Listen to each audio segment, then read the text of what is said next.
السلام علیکم ورحمۃ اللہ وبرکاتہ۔ الحمد للہ رب العالمین الرحمن الرحیم مالک یوم الدین۔ اشہد ان لا الہ الا اللہ وحدہ لا شریک لہ واشہد ان محمدا عبدہ ورسولہ، اما بعد۔ عزیز طلبہ، آج ہم لوگوں کو کتاب التوحید میں باب من الشرک ان یستغیث بغیر اللہ او یدعو غیرہ، اس باب کو پڑھنا ہے۔ باب من الشرک، اس باب میں یہ بیان کیا گیا ہے کہ ان یستغیث بغیر اللہ، غیر اللہ سے مدد طلب کرنا، او یدعو غیرہ، یا غیر اللہ سے دعا کرنا، من الشرک، شرک ہے۔ باب من الشرک ان یستغیث بغیر اللہ او یدعو غیرہ، اس باب میں یہ بیان کیا گیا ہے کہ غیر اللہ سے مدد طلب کرنا یا غیر اللہ سے دعا کرنا شرک ہے۔ دیکھیے، اس باب میں دو لفظ آئے ہیں، ایک لفظ آیا استغاثہ کا اور دوسرا لفظ آیا دعا کا۔ سب سے پہلے ہم لوگ استغاثہ اور دعا کا معنی سمجھ لیتے ہیں کہ استغاثہ کسے کہتے ہیں اور دعا کسے کہتے ہیں۔ دیکھ لیجیے، استغاثہ کا لغوی معنی ہے، استغاثہ یہ غین واو ثا، غوثہ سے مشتق ہے۔ اس کا لغوی معنی کیا ہوتا ہے؟ مدد طلب کرنا۔ استغاثہ کی اصطلاحی تعریف ہے مصیبت اور پریشانی کے ازالے کے لیے کسی سے مدد طلب کرنا۔ آدمی کے اوپر کوئی مصیبت آئی، کوئی پریشانی آئی، اس کو ختم کرنے کے لیے اگر آدمی کسی سے مدد طلب کرتا ہے تو اس کو کیا بولتے ہیں؟ استغاثہ بولتے ہیں۔ یعنی مصیبت اور پریشانی کو ختم کرنے کے لیے کسی سے مدد طلب کرنا، اسی کو کیا بولتے ہیں؟ استغاثہ بولتے ہیں اصطلاح میں۔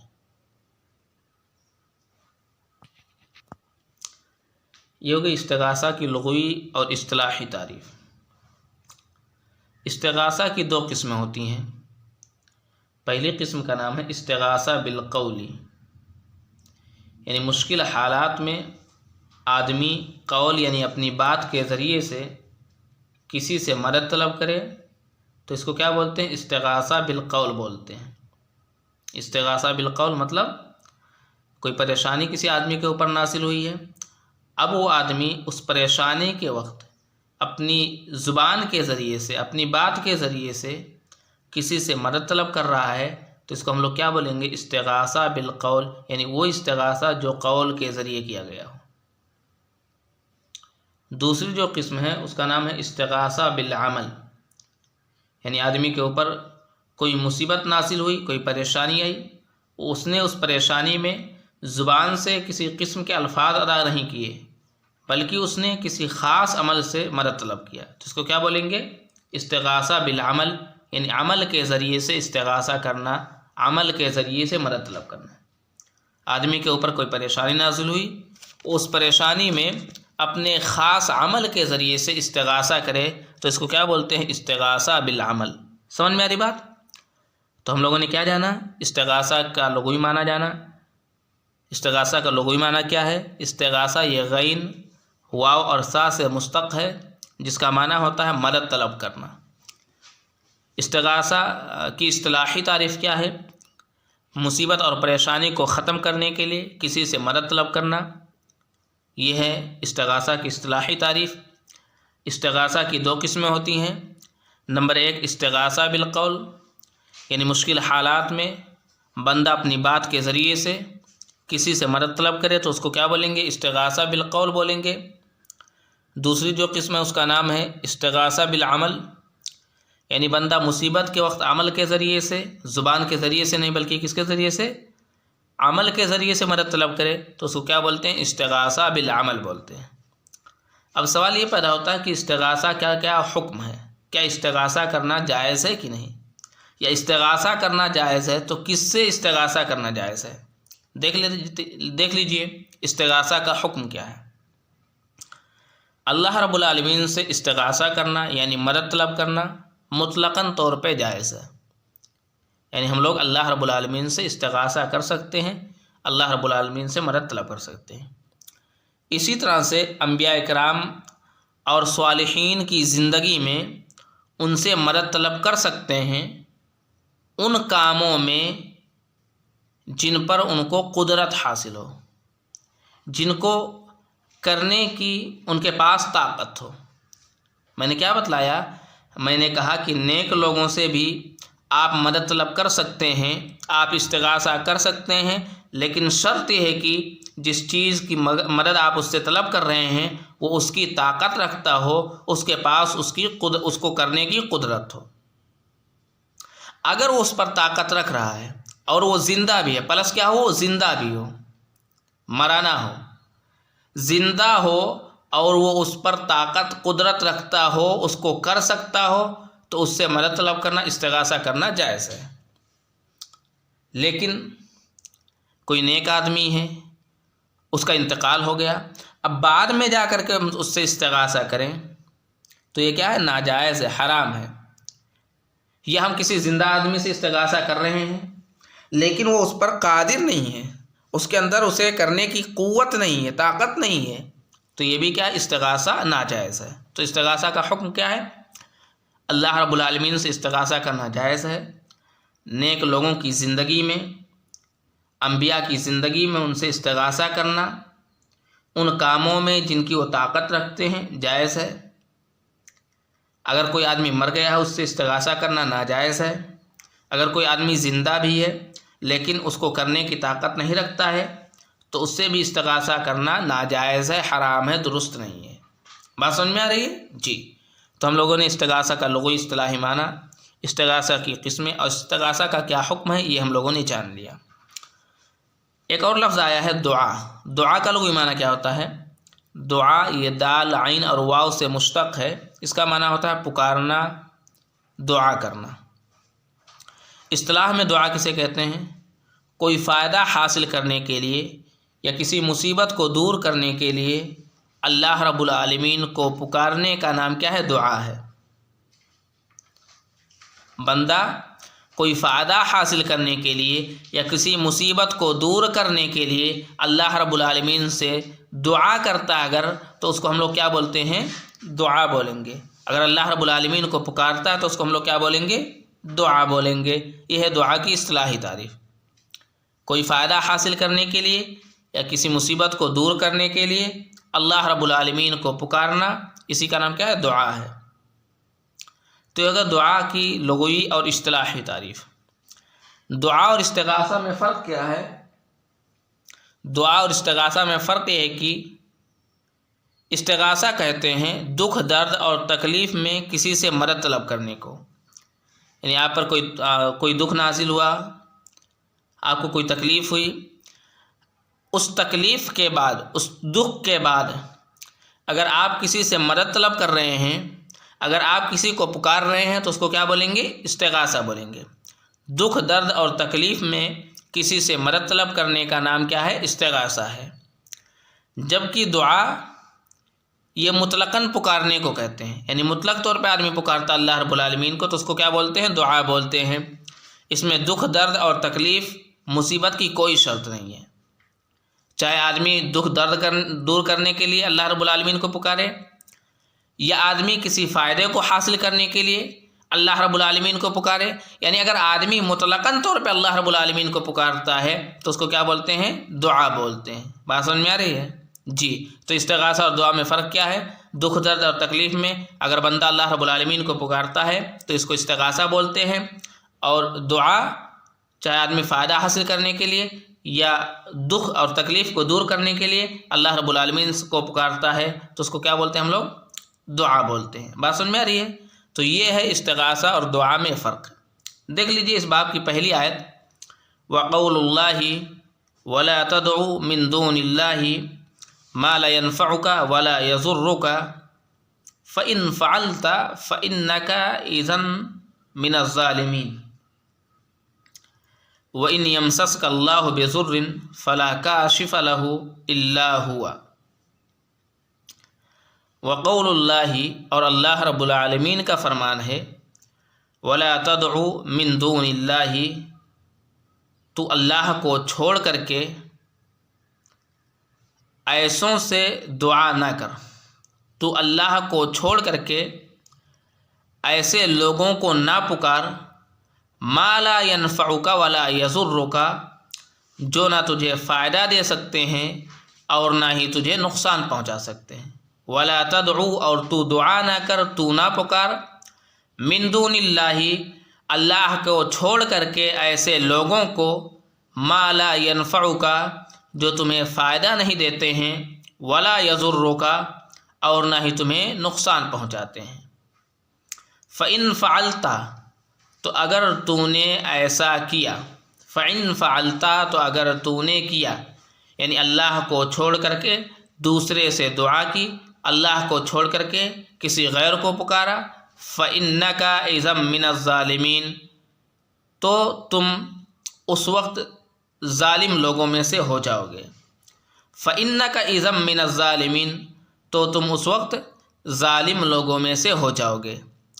وَإِنْ يَمْسَسْكَ اللَّهُ بِضُرٍّ، اور اگر اللہ رب العالمین تمہیں کوئی نقصان پہنچانا چاہے، فَلَا كَاشِفَ لَهُ، تو اس کو دور کرنے والا نہیں ہے، فَلَا كَاشِفَ لَهُ، تو اس کو کوئی دور کرنے والا نہیں ہے، إِلَّا هُوَ، سوائے اس کے۔ وَإِنْ يَمْسَسْكَ اللَّهُ بِضُرٍّ، اور اگر اللہ رب العالمین تمہیں کوئی نقصان پہنچانا چاہے، فَلَا كَاشِفَ لَهُ إِلَّا هُوَ، تو اس کو کوئی دور کرنے والا نہیں ہے سوائے اس کے۔ وقول اللہ تعالی، اور اللہ رب العالمین کا فرمان ہے، وَلَا تَدْعُ مِن دُونِ اللَّهِ مَا لَا يَنفَعُكَ وَلَا يَضُرُّكَ، اور تو اللہ کو چھوڑ کر کے ایسے لوگوں سے دعا نہ کر جو تمہیں نہ فائدہ دیتے ہیں اور نہ ہی نقصان پہنچا سکتے ہیں۔ فَإِن فَعَلْتَ، تو اگر تو نے ایسا کیا، فَإِنَّكَ إِذًا مِّنَ الظَّالِمِينَ، تو تم اس وقت ظالم لوگوں میں سے ہو جاؤ گے۔ وَإِنْ يَمْسَسْكَ اللَّهُ بِضُرٍّ، اور اگر اللہ رب العالمین تمہیں کوئی نقصان پہنچانا چاہے، فَلَا كَاشِفَ لَهُ إِلَّا هُوَ، تو اس کو کوئی دور کرنے والا نہیں ہے سوائے اس کے۔ دیکھیے اس آیت میں اللہ رب العالمین نے نبی اکرم صلی اللہ علیہ وسلم کو خطاب کر کے فرمایا کہ آپ اللہ کو چھوڑ کر کے ایسے لوگوں کو نہ پکاریں، ایسے لوگوں سے دعا نہ کریں جو نہ آپ کو فائدہ دیتے ہیں اور نہ ہی آپ کو نقصان پہنچاتے ہیں۔ دیکھیے اس میں خطاب خصوصی طور پہ نبی اکرم صلی اللہ علیہ وسلم کو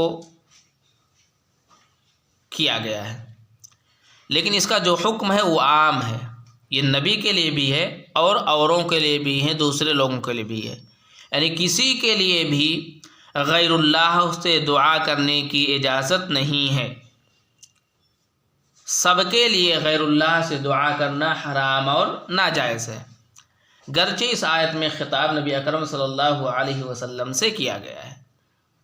فَإِن فَعَلْتَ فَإِنَّكَ إِذًا مِّنَ الظَّالِمِينَ، اللہ رب العالمین نے کہا کہ اگر تو، یعنی نبی کو خطاب کیا، اگر آپ ایسا کریں گے تو آپ اس وقت کن لوگوں میں سے ہو جائیں گے؟ ظالم لوگوں میں سے ہو جاؤ گے۔ فَإِن فَعَلْتَ، تو اگر آپ نے کیا، فَإِنَّكَ إِذًا مِّنَ الظَّالِمِينَ، تو آپ اس وقت ظالم لوگوں میں سے ہو جاؤ گے۔ یعنی اگر کسی نے اللہ رب العالمین کو چھوڑ کر کے کسی دوسرے سے دعا کی تو اللہ رب العالمین نے کیا فرمایا کہ ایسا آدمی ظالم لوگوں میں سے ہو جائے گا۔ ظالم سے مراد یہاں کیا ہے؟ مشرک ہے، یعنی ایسا آدمی مشرک لوگوں میں سے ہو جائے گا۔ کیسے پتہ چلا کہ یہاں ظالم سے مراد مشرک ہے؟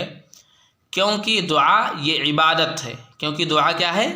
یہ عبادت ہے، اور یہ عبادت اللہ رب العالمین کو چھوڑ کر کے اللہ رب العالمین کے لیے کرنے کے بجائے کسی اور کے لیے اگر کیا جائے تو اس کو کیا بولیں گے؟ شرک بولیں گے۔ اگر عبادت میں اللہ کے ساتھ کسی اور کو شریک ٹھہرایا جائے تو اس کو کیا بولیں گے؟ شرک بولیں گے۔ تو چونکہ دعا عبادت ہے اور عبادت کو غیر اللہ کے لیے انجام دینا یہ کیا کہلاتا ہے؟ شرک کہلاتا ہے۔ تو اسے پتہ چلتا ہے کہ یہاں ظلم سے مراد کیا ہے؟ شرک ہے۔